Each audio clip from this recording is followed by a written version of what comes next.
Good morning students. BCom second year की हमारी business management की क्लास में कंपनी लॉ की हमारी बुक चल रही थी और कंपनी लॉ की बुक में हमारा टॉपिक चल रहा था क्रय विवरण। तो कल हमने क्रय विवरण की डेफिनेशन प्लस उसका कौन निर्गमन कर सकता है, उसे कौन इशू कर सकता है, उसके बारे में हम चर्चा कर चुके थे। आज हम बात कर रहे थे, हमने कल भी बात की थी कि हम इसके प्रारूप के बारे में और एक क्रय विवरण और स्थानापन्न विवरण पत्र के डिफरेंसेस के बारे में चर्चा करेंगे। तो क्रय विवरण का जो प्रारूप होता है उसमें क्या होता है, मैं आपको बताऊं। सबसे पहले ऊपर नाम होता है कंपनी नेम। देखिए, जो हम विज्ञापन जारी करते हैं उसमें तो कंपनी के नाम नीचे आते हैं ना, इसमें कंपनी का नाम पहले होता है। ठीक है, अब वो सार्वजनिक कंपनी है या निजी कंपनी है तो उस हिसाब से उसका नाम अंकित होगा। ठीक है, अगर सार्वजनिक होगी तो लिमिटेड होगा और अगर निजी होगी तो प्राइवेट लिमिटेड शब्द उसमें लिखा होगा अवश्य ही।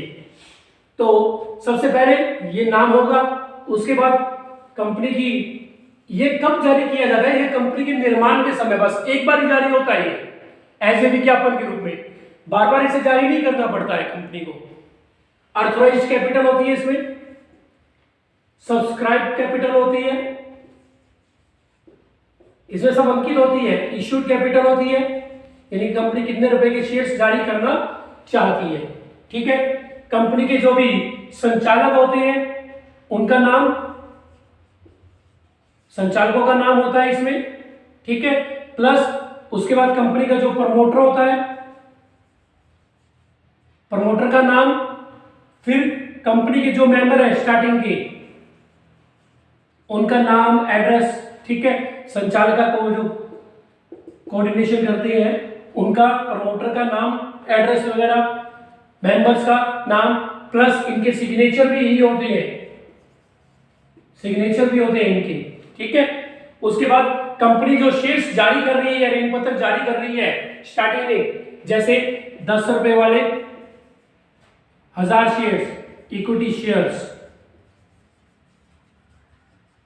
ठीक है, ये जारी करना चाहती है कंपनी, इनका आवेदन मांगना चाहती है। 100 रुपए वाले 1000 शेयर्स जो इक्विटी शेयर्स है या प्रेफरेंस शेयर्स है। ठीक है, या उसके बाद 6% डिवेंचर्स, 6% यानी कि वो आपको इंटरेस्ट देगी, इसके 1000 शेयर्स जारी करना चाहती है। यानी कि ये मैं एग्जांपल के रूप में बना रहा हूं। ठीक है ना, तो इस तरीके से सारा कंपनी का ये प्रारूप होता है। और नीचे लास्ट में कंपनी का स्टाम्प, यानी कि उसकी जो मोहर होती है वो, प्लस क्या, सिग्नेचर किसके, जो कंपनी का ऑथर है, मालिक है। ठीक है, उसके साइन होते हैं। ये सब जारी कर दिया जाता है इस तरीके से। फिर उसके बाद आवेदन प्रक्रिया शुरू होती रहती है। ठीक है, ये तो एक क्रय विवरण का प्रारूप होता है। अब एक होता है कंपनी का क्रय विवरण और एक होता है कंपनी का स्थानापन्न विवरण पत्र। ये कब जारी होता है स्थानापन्न विवरण पत्र? क्रय विवरण तो मैंने आपको बताया कि ये इस तरीके से जारी होता है स्टार्टिंग में। ठीक है, तो इसके हम इसे समझने के लिए क्रय विवरण और क्रय विवरण का स्थानापन्न विवरण पत्र, इसके जो डिफरेंसेस है उससे हम इसे समझेंगे। ये डिफरेंसेस ज्यादा नहीं है, सिर्फ 5 डिफरेंसेस है। तो इसके अर्थ से हम समझ जाएंगे। ये पहला पॉइंट इसमें आता है अर्थ। क्रय विवरण क्यों जारी किया जाता है? जनता को प्रेरित करने के लिए, प्रेरित करने के लिए, और अंशों एवं ऋण पत्रों को बेचने के लिए, जनता को प्रेरित करने के लिए यह क्रय विवरण जारी किया जाता है।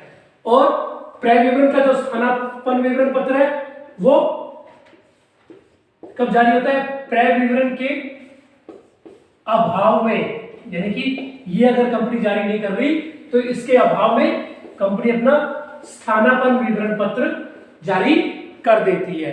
इसको जारी करने का उद्देश्य क्या होता है? इसे जारी करने का उद्देश्य क्या है कि कंपनी प्रस्ताव आमंत्रित करती है, किसके? शेयर्स के और डिवेंचर्स के, और प्रस्ताव आमंत्रित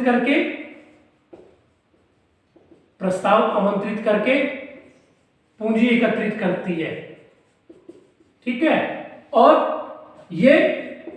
इसका उद्देश्य है, ये तब जारी होता है निजी साधनों से पूंजी एकत्रित करना,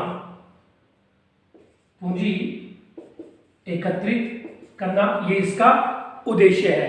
ठीक है, उसके बाद पक्षकार की जो दशाएं हैं, निर्गमन के पक्षकार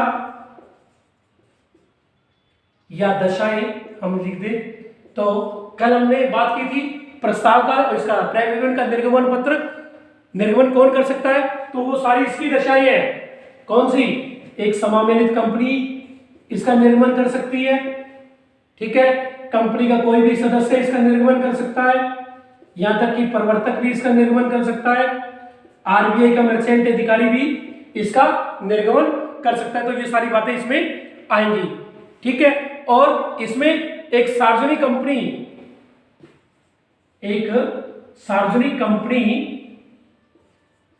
पूंजी एकत्रित करने के लिए ही इसका निर्गमन करती है, और एक या व्यापार प्रारंभ करने का, यह भी होता तो स्टार्टिंग में ही है, व्यापार प्रारंभ करने का प्रमाण पत्र प्राप्त करने के लिए यह निर्गमित किया जाता है। उसके बाद इसका जो प्रारूप मैंने आपको बताया, चौथा पॉइंट जो इसका मैंने आपको प्रारूप बताया, ठीक है, इसका मेन प्रारूप वही है अभी जो बताया। अगर वो नहीं मानना चाहते, वैसे तो वही है, लेकिन फिर भी आप और थोड़ा उसको अच्छे से देखना चाहते हैं तो कंपनी अधिनियम 2013 की जो अनुसूची 2 में उसका भाग है 1, 2 और 3 में इसके प्रारूप के बारे में बताया गया है। और इसका जो प्रारूप है क्रय विवरण के स्थानापन्न विवरण पत्र का, कंपनी अधिनियम की 2013 की अनुसूची 3 में इसका प्रारूप बताया गया है। उसके बाद नेक्स्ट पॉइंट आता है रजिस्ट्रार के पास फाइल पेश करना, इसे क्या है? पेश करना अनिवार्य है। क्रय विवरण जारी करके जब आवेदन आ जाते हैं, ठीक है, जितने शेयर्स की उसने इश्यूड शेयर्स मांग कहे हैं उतने के आवेदन आ जाते हैं, तो उससे अपने क्रय विवरण के साथ और जो आवेदन करने वाले मेंबर्स हैं उन सबकी लिस्ट किसके पास? रजिस्ट्रार के पास ये फाइल पेश करना अनिवार्य है। और इसे अनिवार्य नहीं है, सॉरी अनिवार्य है इसे, लेकिन इसे तो जब आवेदन आ जाते तब पेश करनी होती है। ठीक है, और इसे आवेदन से पहले ही 3 दिन पूर्व रजिस्ट्रार के पास पेश करना अनिवार्य है, क्योंकि यह पूंजी कहां से एकत्रित कर रही है? अपने निजी साधनों से ये पूंजी एकत्रित कर रही है। तो निजी साधनों से तो पूंजी एकत्रित होना आसान है, लेकिन जब जनता को उन्हें परचेज करने के लिए कहना और जनता से आवेदन मांगना, तो वहां पूंजी एकत्रित करने में कई बार समय लग जाता है। इसलिए इसमें समय होता है 180 डेज का। ठीक है ना, 180 डेज के अंदर अंदर आपके पास आवेदन आने चाहिए। ठीक है, अगर 180 डेज के अंदर आपके पास इश्यूड शेयर्स के आवेदन नहीं आते, यानी कि जो आप निर्मित कर रहे हैं अंशुल, उनके आवेदन नहीं आते, तो आपकी कंपनी निष्क्रिय कंपनी की स्थिति में चली जाती है। और लास्ट इसमें टॉपिक जो आता है, बात आती है कठोर। तो क्रय विवरण की वैधानिक व्यवस्थाएं, इसकी जो भी वैधानिक व्यवस्थाएं हैं या क्या नियम कठोर है, और इसके कठोर नहीं है, इसके नियम सिंपल है, रूल एंड रेगुलेशंस बिल्कुल, इसकी जो व्यवस्था है बिल्कुल सिंपल है। तो ये आज हमारा यूनिट सेकंड का जो प्रय विवरण और प्रय विवरण का स्थानापन्न विवरण पत्र प्लस पार्षद सीमा नियम, पार्षद अंतर नियम, उसकी विषय सामग्री, उनकी आवश्यक बातें, उन सब के बारे में ये हमारा टॉपिक कंप्लीट हो गया है। कोई छोटा मोटा टॉपिक रह गया हो तो एक जैसे रेड हेयरिंग जो है, जो निजी साधनों से एकत्रित किया जाता है या इनके अभाव में जारी किया जाता है रेड हेयरिंग, यानी कि सेल्फ प्रय विवरण भी है एक, तो वो एक मायावी प्रय विवरण, वो छोटी छोटी बातें उनका अर्थ ही है, वो 2-2 नंबर का क्वेश्चन कई बार आता है, कई बार नहीं भी आता। मेन जो टॉपिक्स थे उनके बारे में हमने चर्चा कर ली है। तो यूनिट सेकेंड हमारी कंप्लीट हो गई है। कल हम थर्ड यूनिट के बारे में चर्चा करेंगे। आज के लिए इतना ही। Thank you.